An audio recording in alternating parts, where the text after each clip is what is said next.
The next is question 14 of the EOT. It is more of solving the equations formed using free body diagram. We have done so many questions in the class related to free body diagram, so this should not be that hard. The first example is a snowboarder, mass this glides down a slope with an angle of 22 degree with respect to the horizontal. If we can neglect friction, what is his acceleration? So it's not that difficult. It's a simple question. If we come here, there is a snowboarder. So this picture has been given here anyway. So let's say this is the snowboarder which is sliding down.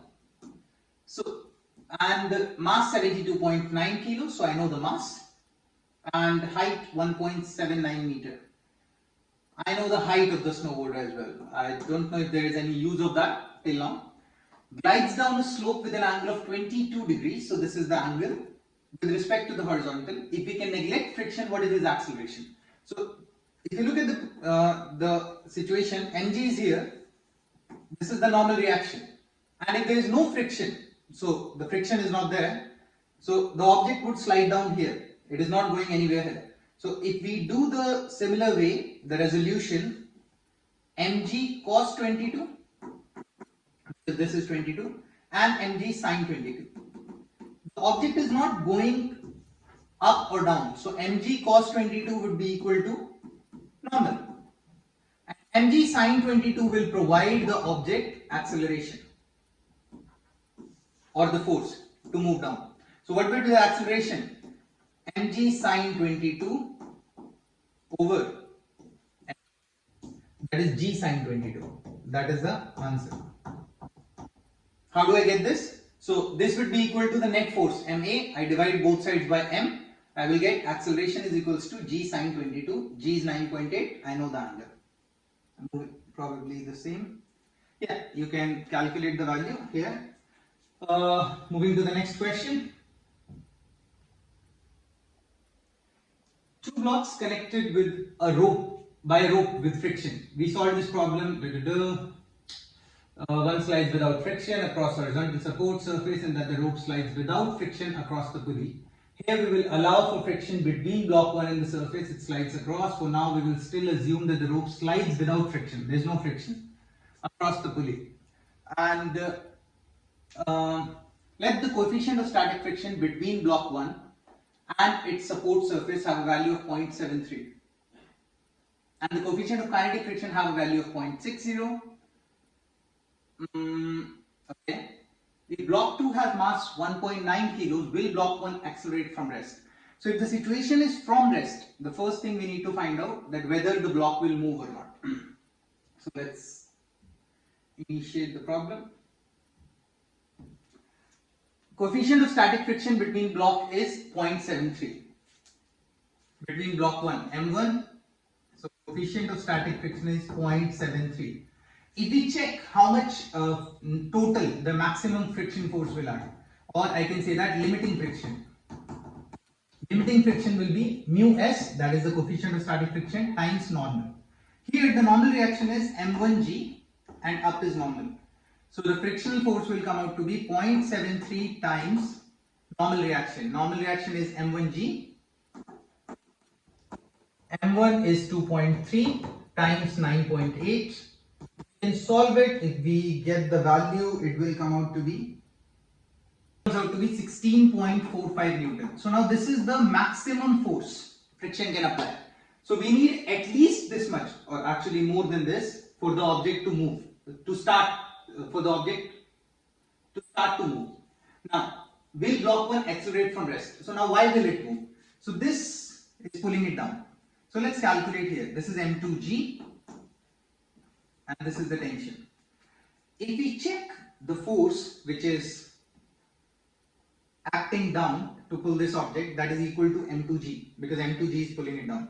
Let's calculate how much is m2g. So m2 is 1.9 times 9.8, which is close to like 17-18 Newton. So that is more than 16.45. So yes, the object will move. That is the first part.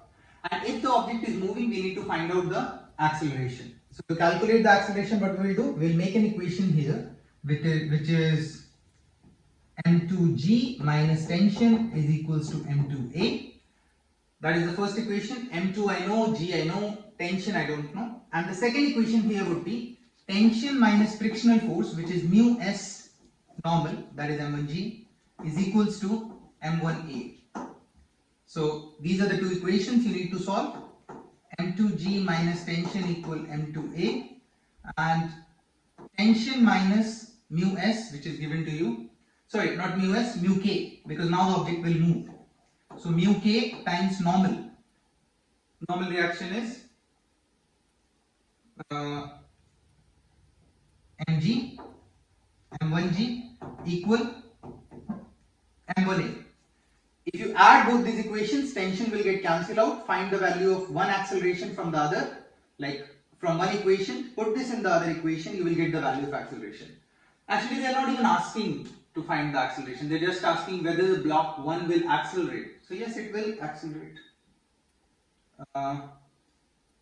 Yes, so the mass m1 would accelerate because I know that the tension is more than the maximum value. So they are just asking that. If you have to calculate, then you have to make equations and everything. What is the value of the acceleration? Correct. So this is where I told you that you form two equations, find the value of one, place it in the into the other, and you will get the value of acceleration.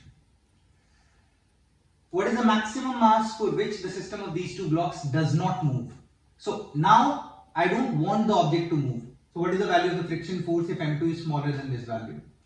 What is the maximum mass m2 for which the system of these two blocks does not move? So here we said that mu is m1g, and here it is 18.6 Newton. Here they are asking what is the maximum mass m2 for which the system of these two blocks does not move. So m2g, for it to not move, m2g should be equal to, like for it to not move, 16.5. Here it is coming 18.6. So for it to not move, it should be equal to 16.5. So m2 should come out to be less than or equal to 16.5 over 9.8. Because m2g should not be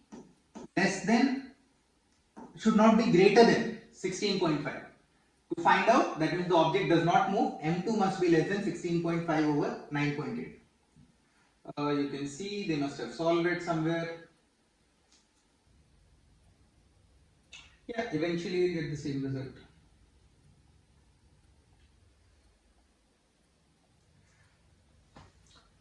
Yeah, you can calculate it using that way. The second part says what is the value of the friction force if m2 is smaller than this value. So friction force would be equal to, again, mu s m1. You know what is m1 or m2. You can just put the values, you will get the result. Friction force if m2 is smaller than this value. Friction force would be equal to, okay, again, friction force would not be equal to the exact maximum value of the friction. Friction force would be equal to whatever will be required. So as per m2, friction force will be equal to m2g. It does not matter how much it is. If the object is pulling the other object with 8 Newton, the frictional force will be 8 Newton. It will not be the maximum value. So for m2 less than mu s m1, nothing moves. So the acceleration has to be 0, which means that the numerator of the expression for the acceleration must be 0.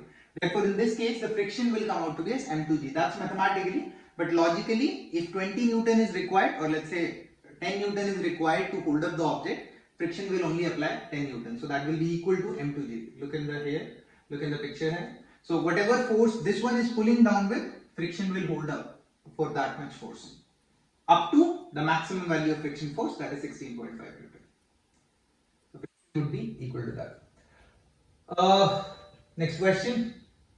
Two rectangular blocks are stacked on a table as shown in the figure. Okay, one over another. The upper block has a mass of this, the lower block has a mass of this. The coefficient of kinetic friction between the lower block and the table is 0.260. So here I know the coefficient of kinetic friction. The coefficient of static friction between the blocks here, 0.551. A string is attached to the lower block and an external force F is applied horizontally, pulling on the string as shown. What is the maximum force that can be applied to the string without having the upper block slide off? Okay, let's do it step by step. So what do I know first? Two rectangular blocks are stacked on a table as shown in the figure. The upper block has a mass of 3.40 and the lower block has a mass of 38.6 kilos. The coefficient of kinetic friction between the lower block and the table is 0.260. Kinetic friction 0.260. And the coefficient of static friction between the blocks is 0.551. So here 0.551. A string is attached to the lower block and an external force F is applied. This block is being pulled. Pulling on the string as shown. What is the maximum force? Okay, so if you visualize it, if you pull it hard enough, the object above will slide off. But if you pull it slowly, the object will not slide out.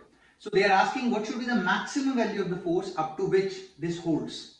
So first you need to understand that why it is sliding and how exactly the forces work. So let's make the free body diagrams one by one. Let's make it for the lower body first. If we make it for the lower body, we have the mass here, that is the m1g, the forces. Now there is a normal reaction. Now this block also applies a force down, so this becomes m1g plus m2g and the normal reaction here. There is a force which I am applying here and there is a force here, that is the frictional force Fk, or like mu k and normal reaction. Normal reaction will be equal to m1g plus m2g. So if I form the equations, I will get normal is equals to m1g plus m2g and frictional force will become mu times normal, which is mu m1g plus m2g. I know everything here. So this is the friction force. If the object is sliding here, let's say with acceleration a, so I can say that F is more. So F minus friction is equals to m1a. I know what is friction. So F minus whatever is the value is equal to, I know m1 times acceleration. So I will have one equation here. Now coming on the second object, what happens in that object? So if this one is sliding, now the forces on this particular object. What's happening is that if this object has to move on this, why it is moving, why it is holding up with the other object? Because there is a friction which is holding it with this. If I apply a force here, friction is the one which is taking it in this particular direction. So friction, because there is no other force which can take it in this direction. So friction is the force which is holding the two objects. So friction should apply enough force so that the acceleration of the object above is also the same as the acceleration below. And there is a normal reaction N2 and there is M2G down. So N2 will be equal to M2G. If we look at the equations, first, the lower block, we do the same thing, F minus Fk, m1 plus m2a. So along the y-axis, it's not required. So F is equals to m1 plus m2 times mu k g a. I know this equation. This is number one. Now coming on the second block. On the second block, the net force is friction, because friction is the only force which is taking it away. Now taking it together. So friction is mu n. So mu s times m2g. That is the friction for this. So frictional force is N2A. Frictional force is mu s times m2g, and that force is taking the object away, like together. So that will be equal to m2a. A comes out to be mu sg. Now this acceleration should have the same acceleration as the lower object. So what I am going to do is that I will place this acceleration here, and this will give me the maximum value of the force which is required for the objects to move together, and that comes out to be 334 Newton. So what you need to understand here basically is that if two objects are over each other, the top object is only moving because of the friction. So that friction is holding, or friction should have enough force so that the acceleration of the downward and the upward object must be matched so that they move together. If there is any mismatch, the first object, the friction will not be able to hold and it will slide back. Here, mu s m2g is the maximum friction force. So it has to hold with the acceleration of the lower object. That's why we calculate the acceleration here, and I place it in the first equation of the first object.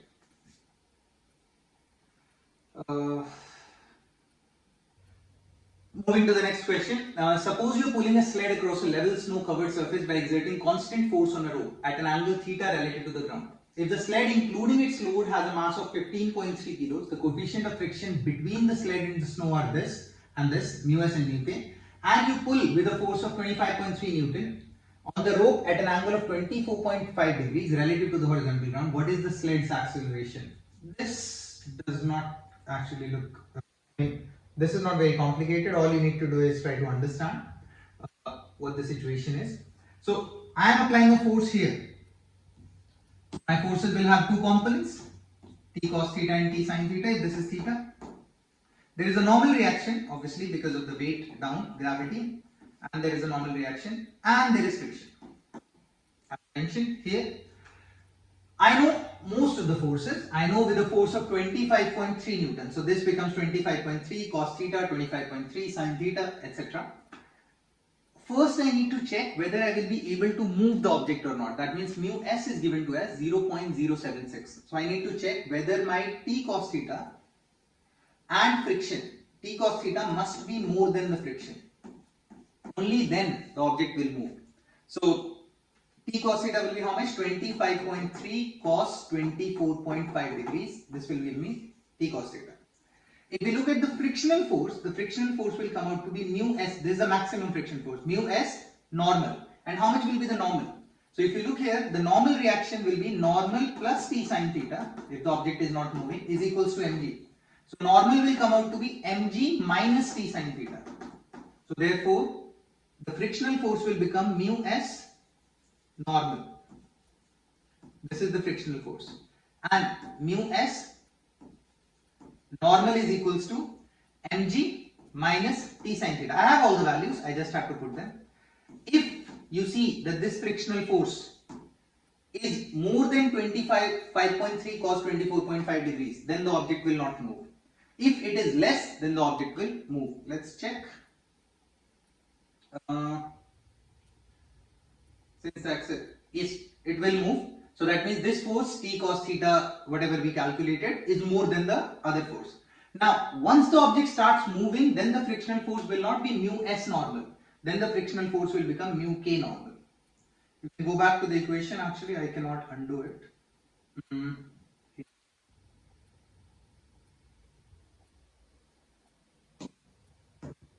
What is the sled's acceleration? So now if I have to find out the acceleration, it will be T cos theta, because it's in here in this direction, minus friction. Friction will be mu k, because now it is moving, times normal, which is mg minus T sin theta, should be equal to ma.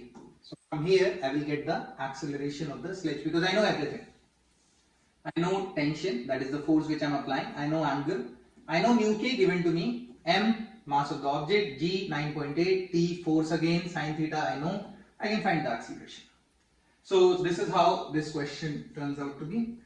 The first thing, the very basic thing you need to check is whether my force is strong enough to overcome the limiting friction. And limiting friction is mu s times the normal reaction. And here normal reaction is not mg. Here normal reaction will be mg minus T sin theta.